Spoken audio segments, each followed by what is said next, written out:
Hello வணக்கம், இது உங்கள் சிவி ஜோன். சொல்லலாம் எப்படி இருக்கீங்க? இப்போ பார்த்தீங்கன்னா ப்ரொமோட் வந்திருக்கு. இந்த ப்ரொமோட்டில் பார்த்தீங்கன்னா கிளியர் கட்டாக தெரியுது வினோத்துக்கு வந்துட்டு டைட்டில் கிடைக்காது போல இருக்கே. ஏன் வினோத் வாயை வச்சுட்டு சும்மா இருக்கக்கூடாதா? நான் கொஞ்ச நேரத்துக்கு முன்னாடி தான் சொன்னேன் இந்த மாதிரிலாம் அவர் பண்ணிட்டு இருக்காரு, இதனால் பெரிய பிரச்சனை வரப்போகுதுன்னு. வந்துருச்சு, இந்த ப்ரொமோவில் வந்துருச்சு. மொத்த விட இப்போ வந்துட்டு வினோத்துக்கு அகேன்ஸ்டாக இருக்காங்க. ஏன்னா அவர் காலையில் வந்து திவாகர்கிட்ட பேசின விஷயங்கள். ஆமாம், திவாகர் வந்து ஏதோ ட்ரிகர் பண்ணார் கூட வச்சுக்குவோம். நான் என்ன சொல்கிறேன், அவர் வந்து போனவர். ஆனால் இவர் இங்கே இருக்கிறவர். இன்னும் ஒரு வாரத்தை கடந்துட்டாருன்னா டைட்டில் கையில் வர்றதுக்கு வாய்ப்புகள் இருக்குது. நம்ம ஓட்டு அவ்வளோ தாறுமாறாக வந்துட்டுருக்கு. இந்த நேரத்தில் இதெல்லாம் தேவையா? பிரவீன் வந்துட்டு திவாகரை கலைக்கிறாருன்னா அது வேறு விஷயம். அவர் ஏதோ ஒன்று பண்ணிட்டு போகிறாங்க, 2 பேரும் திரும்ப வெளியே போயிடுவாங்க ஜாலியாக.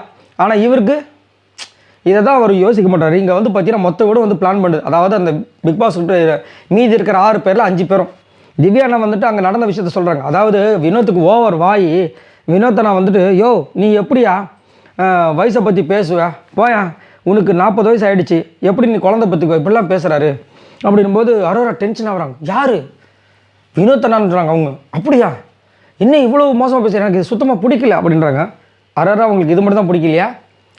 யார் பேசினாலும் எப்படி நடுவில் வந்து அங்கே ஒரு பாயிண்ட்டை பிடிச்சி பேச போகிறீங்க, அதானே உங்கள் கேமு அப்படின்ற மாதிரி இருந்துச்சு. அதுக்கப்புறமா வந்து திவ்யா வந்துட்டு இல்லை ஃபன்னுன்றது ஓகே அப்படின்றாங்க. சபரி வந்துட்டு இல்லை அவர் இதுவாகவே இல்லைன்றார்.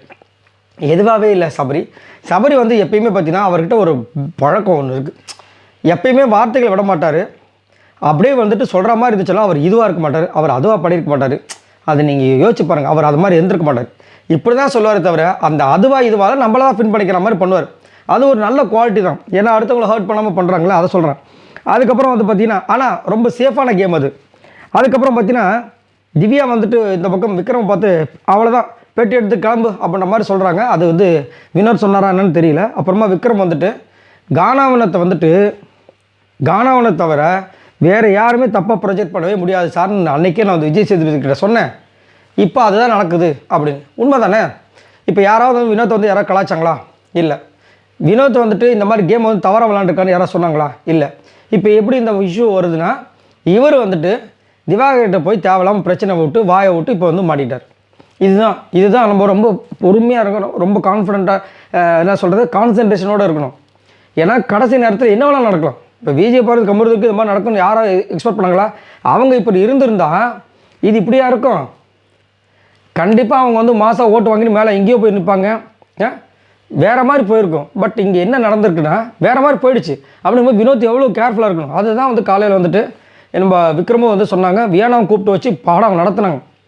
அண்ணன் தயவு செஞ்சு இருக்கிற ஒரு 2 வாரத்தை கம்முன்னு இருந்தேன், அவர் என்ன வேணால் பண்ணிட்டு போட்டு நீ இப்போ தயவு செஞ்சு வார்த்தையை விட்டாதன்ற மாதிரி சொன்னாங்க. அவர் என்ன பண்ண போகிறா தெரியல. இதை பற்றி உங்களோட கருத்துக்களை சொல்லுங்கள். பாய் நண்பர்களே.